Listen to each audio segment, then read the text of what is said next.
أعوذ بالله من الشيطان الرجيم. بسم الله الرحمن الرحيم.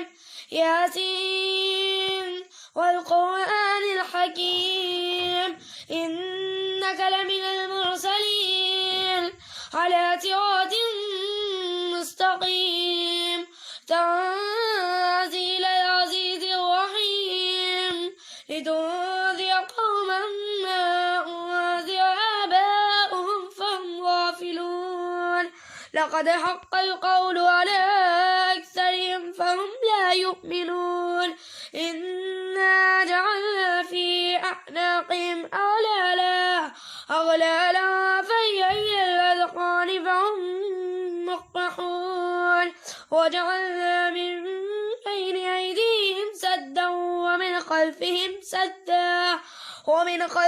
سدا فأغشيناهم فهم لا يبصرون وسواء عليهم أنذرتهم أم لم تنذرهم لا يؤمنون. صدق الله العظيم.